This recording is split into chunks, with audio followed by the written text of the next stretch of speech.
Hello ji, welcome back to our channel.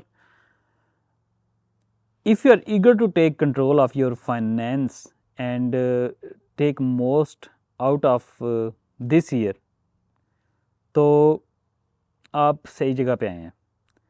आज हम dive into करेंगे 5 smart finance personal finance strategies for this year, और ये आपको हेल्प करेंगी manage your money more effectively and achieve your financial goals. चाहे आप personal finance के बारे में पढ़ रहे हैं या उसकी तहकीक कर रहे हैं, या आप उसको अपनी स्ट्रेटजीज़ को रिफ़ाइन करना चाहते हैं, ये जो टिप्स मैं आपके साथ शेयर करने जा रहा हूँ ये आपको अपनी फाइनेंशियल सक्सेस की तरफ आपको लीड करेंगी, गाइड करेंगी। तो आए स्टार्ट करते हैं। सबसे पहली क्या टिप है? सबसे पहली टिप है क्रिएट ए कॉम्प्रिहेंसिव बजट। अल्लाह का वास्ता है, अपना बजट तैयार करें।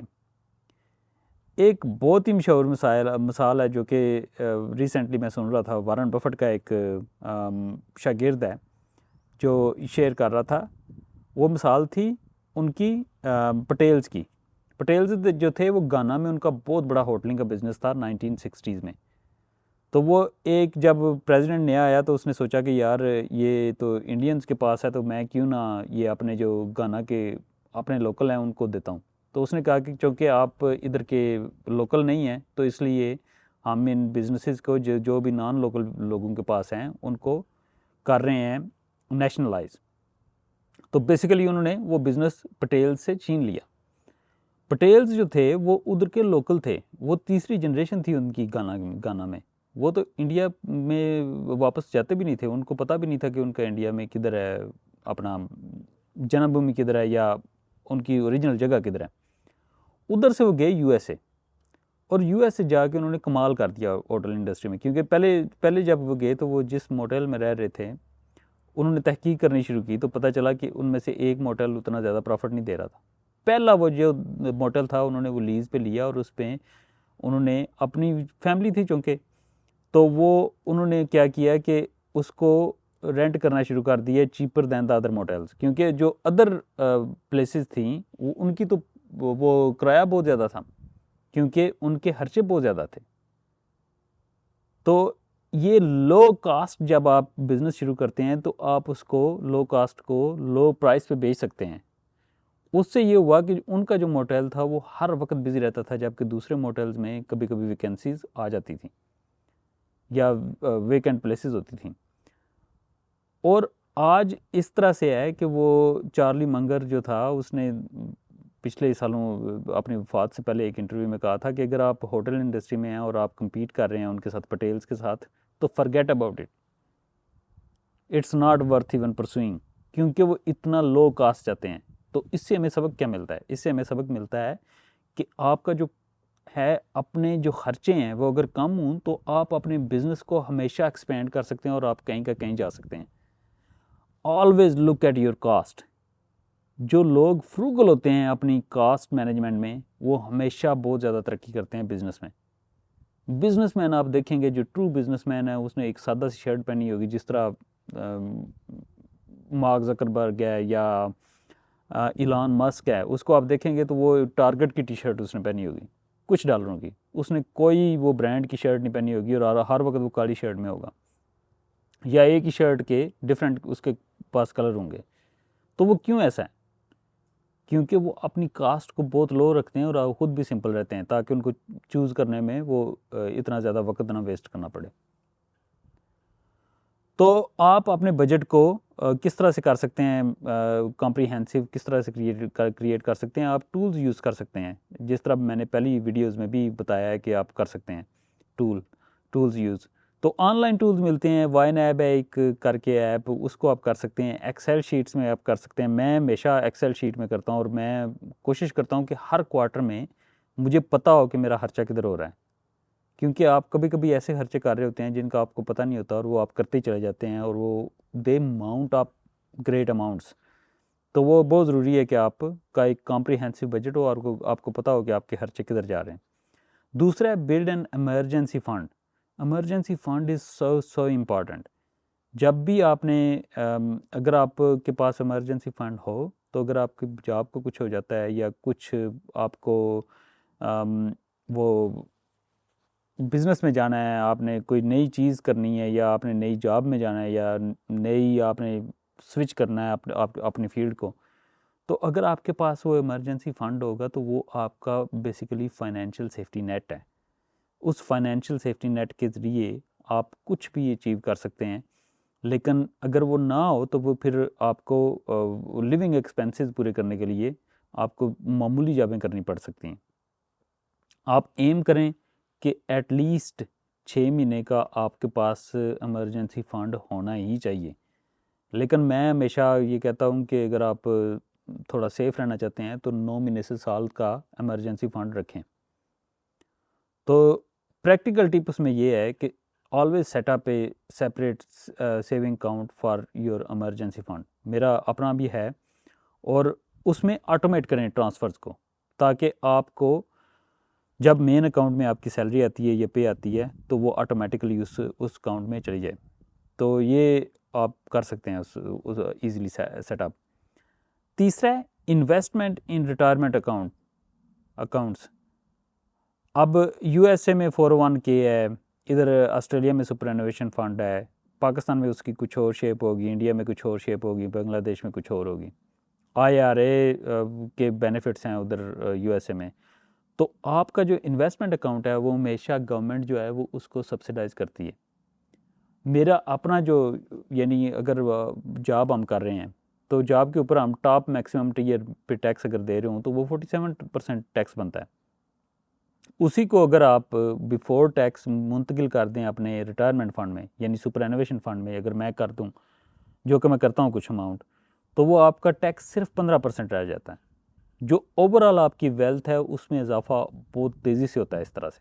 लेकिन उस पैसे को आप चूँकि टच नहीं कर सकते बिफोर रिटायरिंग, तो वो थोड़ा सा ये होता है कि वो आपका पैसा बच जाता है, वो आपका पैसा जो है ना वो बाउंड हो जाता है उसमें। चौथा है pay down your high interest debts. जो आपके क्रेडिट कार्ड के डेट्स हैं वो सबसे हाई इंटरेस्ट डेट्स होते हैं, उनको जितनी जल्दी आप पे आउट कर सकें वो करें, क्योंकि जब आप पे आउट करेंगे तो आप जो उनके ऊपर इंटरेस्ट पे कर रहे हैं वो भी आपका बचत होगी। कभी आप उस सिचुएशन में जाए ही ना कि आपको हाई इंटरेस्ट डेट लेने पड़े। फॉर एग्जांपल पर्सनल डेट मिलता है बैंकों से, वो बहुत हाई इंटरेस्ट होता है। कार्स का डेट आमतौर पे बहुत हाई इंटरेस्ट होता है। इस तरह के डेट से बचें और इस तरह के डेट्स जितनी जल्दी हो सके उनको रीपे करें और फिर अब उसके बाद अपना जो फाइनेंशियल सेफ्टी नेट है उसको बढ़ाना शुरू करें। तो आप किस तरह से कर सकते हैं कि आप उसको डेट एवलांच मेथड में उसको कहता हूँ या स्नोबॉल मेथड कहता हूँ कि उसके ज़रिए आप उसको मैनेज करें जो आपका गैर ज़रूरी किस्म का हाई इंटरेस्ट डेट है।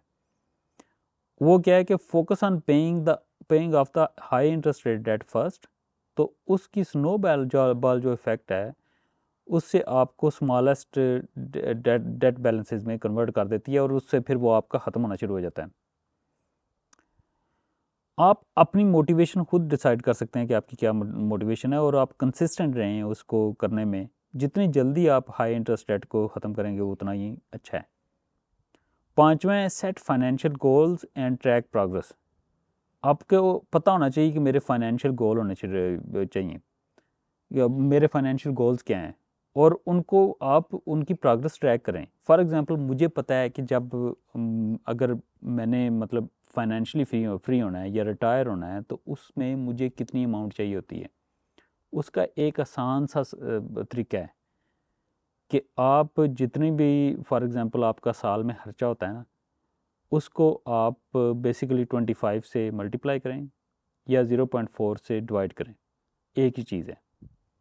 उससे आपको जो अचीव होगी ना सम, फॉर एग्जांपल अगर आपका 100,000 है खर्चा साल का, उसको 25 से अगर आप मल्टीप्लाई करें तो वो कितना हो जाएगा, वो हो जाएगा $2.5 मिलियन।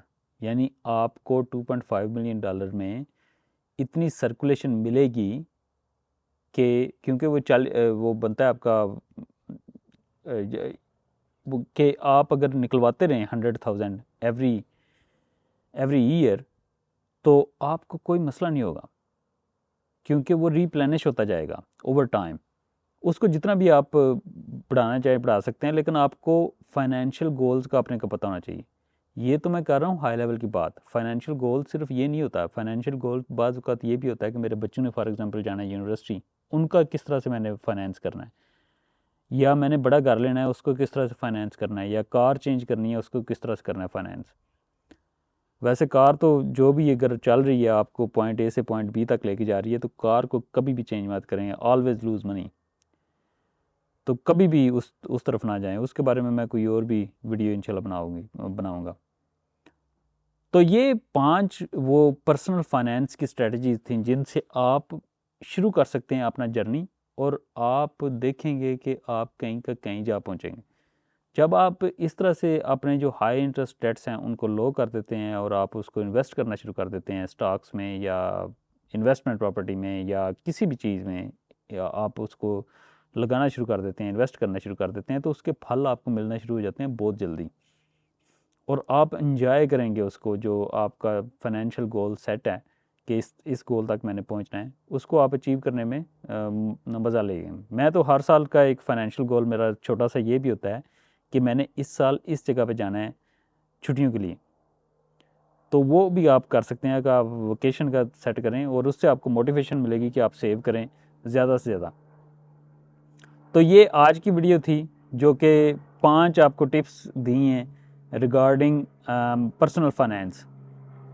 प्लीज़ लाइक शेयर और सब्सक्राइब कर दें, और अगर कमेंट्स में बताएं मुझे कि आप और कौन सी इनमें से कौन सी टिप ऐसी है जिसको मज़ीद एक्सप्लोर करना चाहते हैं, ताकि मैं उस पर मज़ीद वीडियो बना के आपकी खिदमत में हाज़िर कर दूँ। We would love your feedback.